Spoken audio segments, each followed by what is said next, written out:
So subscribers to this channel have already seen me review and test the new Gen 2 Rivian R1S. I had the tri-motor here, and it was pretty good. I liked it. There were some things that were better, some things that were meh, but I never really fully answered the would I upgrade question because I was waiting for that one unannounced top of the lineup version, which is the quad motor.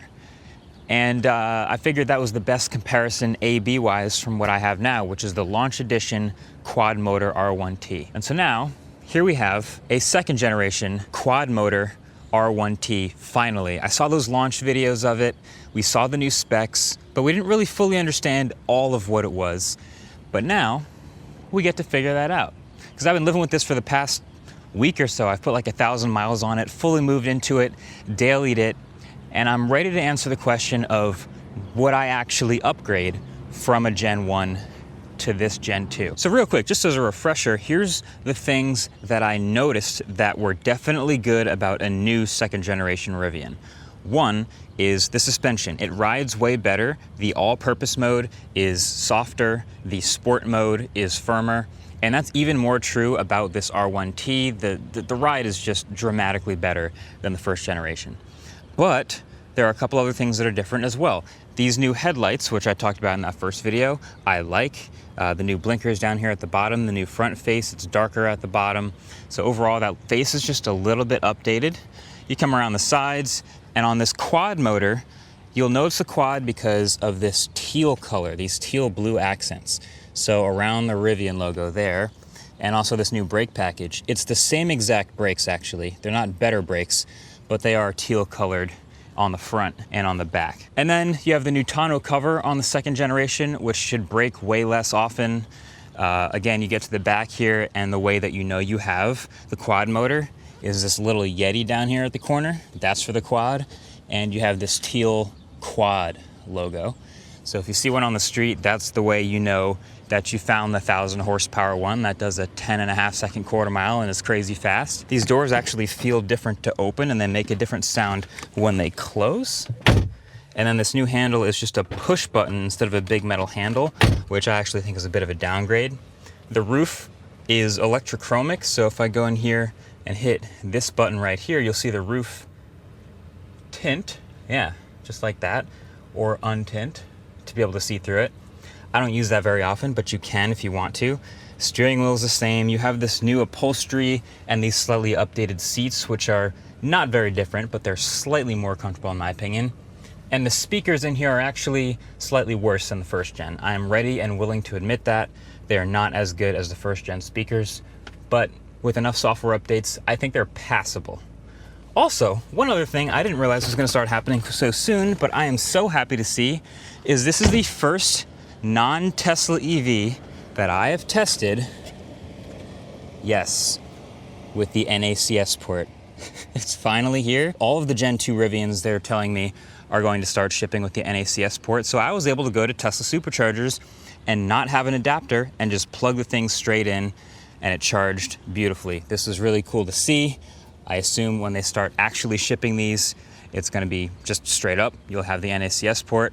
That is great. And then the thing that's also different about this truck versus mine is these tires. So wheels and tires, you have this wheel package, which is a little lighter, and it's actually this sticky, look at this sticky Michelin tire, this Pilot Sport 5S here, and it's actually a staggered setup. So it's 305s at the back and looks like 275s at the front. So it's a street tire. So my truck that I've had for a while, on a full charge, 100% charge, with the all-terrain tires on it, gets 285 miles of range right now. With a street tire, it would get more, but it's not a super high performance setup. It's just a street and slightly off-road all-terrain truck, 285. This truck, I was wondering what it would get on a full charge because Rivian has never quoted that and never shown us. I charged it up to 100%, and on this tire, it's showing me 310 miles of range.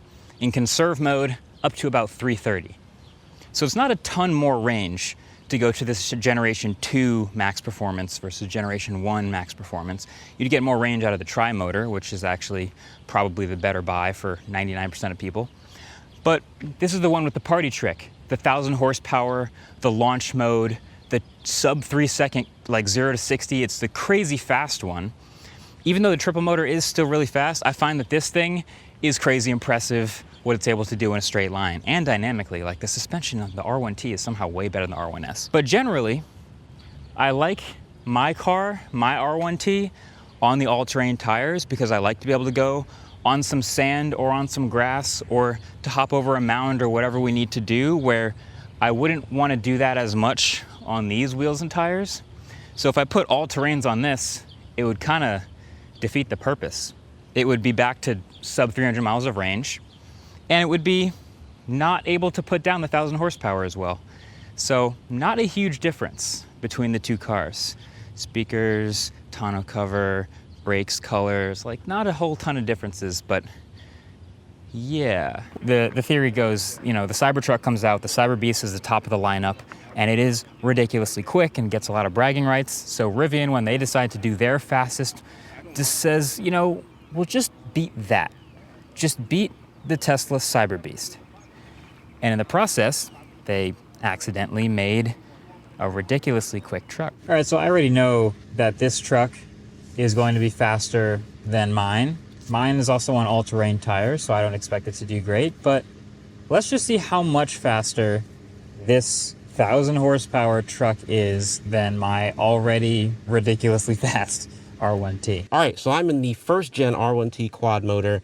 I'm running about 830 horsepower, 908 pound-feet of torque. This should do 0 to 60 in 3.1 seconds and a quarter mile in 11.7. We're on the Pirelli all-terrain tires, so I'm not exactly sure how well we're going to do. There is no launch control mode. You just punch it. This is supposed to run a 10.5 second quarter mile, which sounds crazy. What do you think it will actually run? Realistically, I don't know. It's kind of hot today, so the tires will grip, but I don't know if it's going to be too hot for the batteries and the motors. So let's call it 10.6.5, 10.7 maybe. Ridiculous to be in the 10s either way, but let's see how they line up. Let's do it.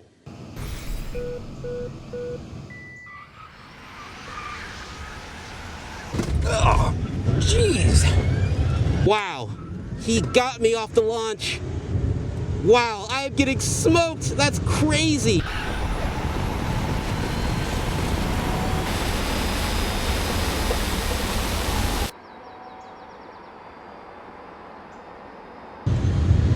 Wow. It's not even close. I'm capped at 111.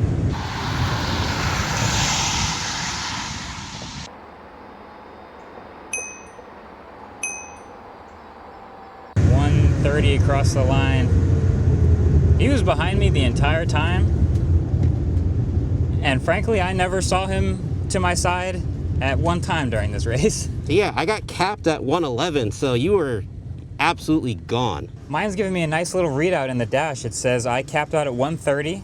I ran a 2.74 second 0 to 60 and a 10.64 quarter mile. I did say 10.65, so that's about what I predicted it would do. That's insane. That's ridiculous. I did feel a tiny bit of wheel slip.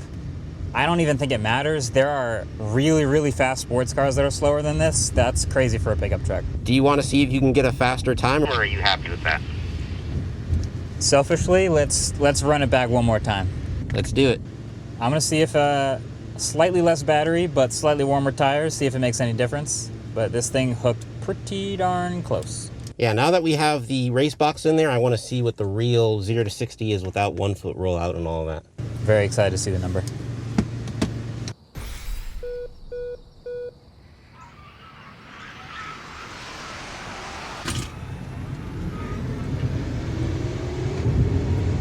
Wait, how am I beating him? Am I beating him? Oh, wow. Oh, he got ahead of me that time on those tires.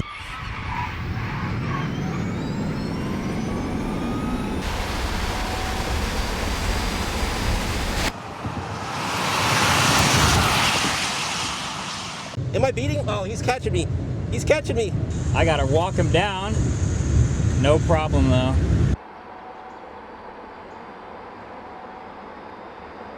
Oh, what the f?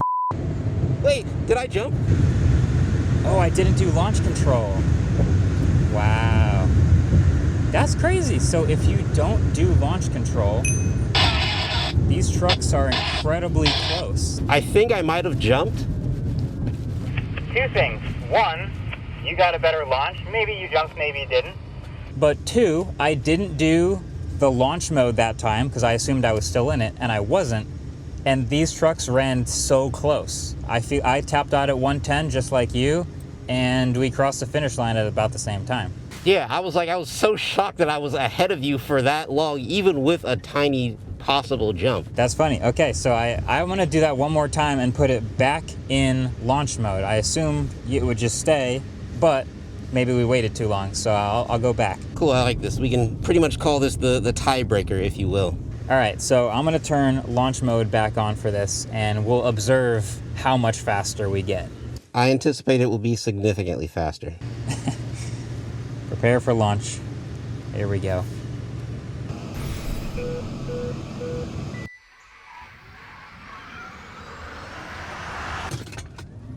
I got him on the launch.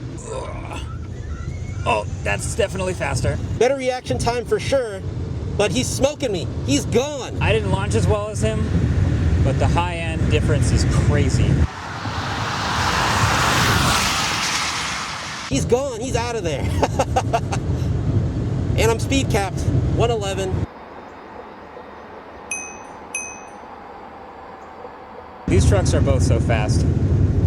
And wow, you run out of braking room fast too, because this is the same brakes. Yeah, he got me. He definitely got me. Launch mode brought it from a 344 to a 305 0 to 60. That's still odd that you're not cracking a sub 2. Is that what you're seeing on the car or on the race box? The car says 2.74, the race box says 3.05, so I guess the car is giving me rollout. Higher peak G-forces, but I did also feel tire slip, and I ran the same 10.6. It is weird. You're not cracking the crazy 0 to 60, but quarter mile is just about what Rivian claims. I got a consistent 3.3 and then a 10.6, so you're a full second quicker to the quarter mile. Sounds like Rivian's claim is with rollout, as a lot of them are. You know, that is a crazy quarter mile time though, and I think just to put it in perspective, we should race this against something a little more exotic. I might have something that meets that criteria, I think. All right, bet.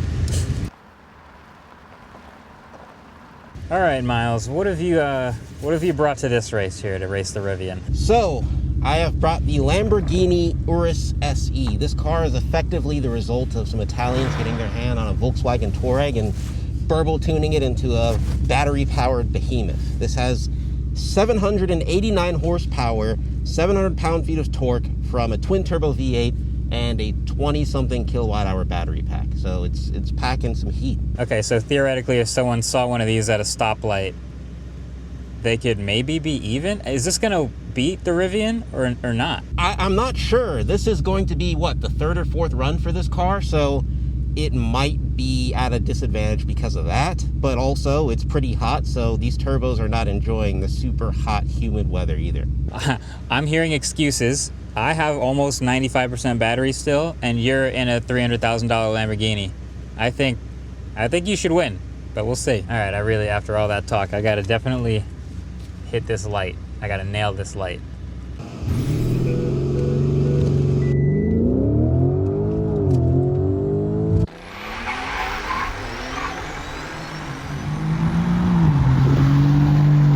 Wow, absolutely demolished. Holy, I am way out in front. This Lamborghini is not gonna catch me.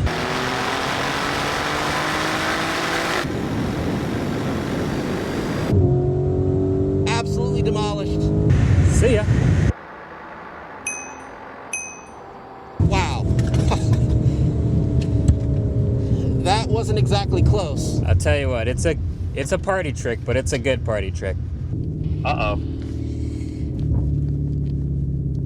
Yeah, you know, like I said, The weather, the turbos. plus I feel like the car's been sitting for a while, so maybe we could run it once more, and the Pirellis might be up to temp now. Okay, I got less battery, you got warmer tires. Let's hit it again. That was pretty embarrassing, I'm not gonna lie. I'm not super confident about this second run either. He was probably a full second, maybe second and a half ahead of me. Come Come on, Lamborghini. Prove to me that you're more than an Audi.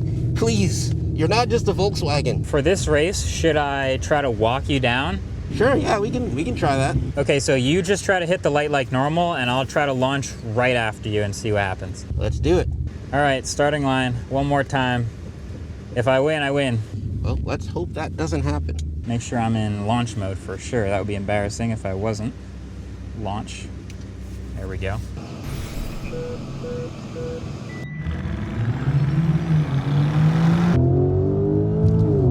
This thing is squirrely.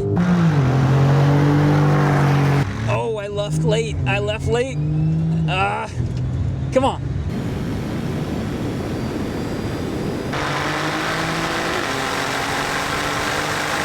Wow, I am sliding all over the place. Please don't kill me, Urus, please. Come on. Come on. Oh, I'm gonna run out of room.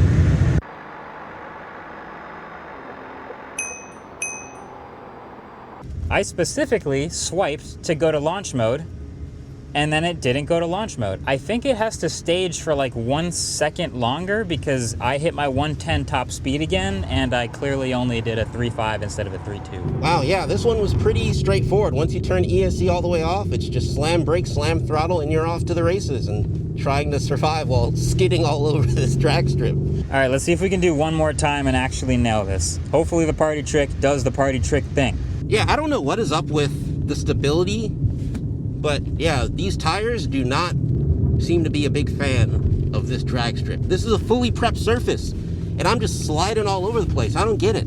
I'm gonna stage first and make sure I get all the way into the launch mode. Here we go.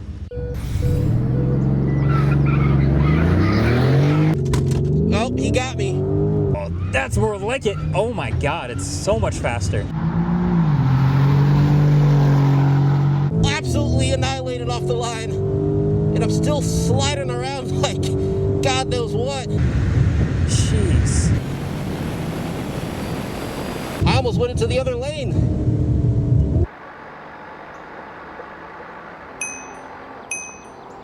Their claim 0 to 60 may not be spot on because of rollout, but you know, I think that 1,000 horsepower part is pretty real. Yep, I think add this one to the list of vehicles that have 1,000 horsepower sometimes, but they definitely have it. I may have lost the race, but I will say, when you combine the sound of that epic V8 and the lack of an ability to keep this thing in a straight line going down the drag strip, it's certainly more exciting drag racing this car than the Rivian, in my opinion. One thing I've always enjoyed about these EVs is I can hear all the other cars on the road better. Either way, we took the L, unfortunately. But you know what? I'm in a twin-turbo V8 hybrid power super SUV. Did I really lose? So, okay. Here's my conclusion. Now that we've gone to the drag strip and we've really observed what this thing is capable of, I gotta say, this new Gen 2 is so impressive what it's able to do on a drag strip or, you know, theoretically on an unprepped surface. It's gonna be the quickest production pickup truck on the street. If you want to be the king of the road in that way, this is what you should get.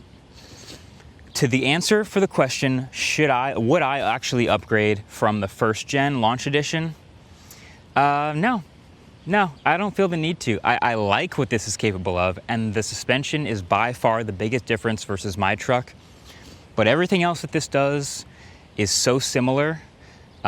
Just NVH is similar.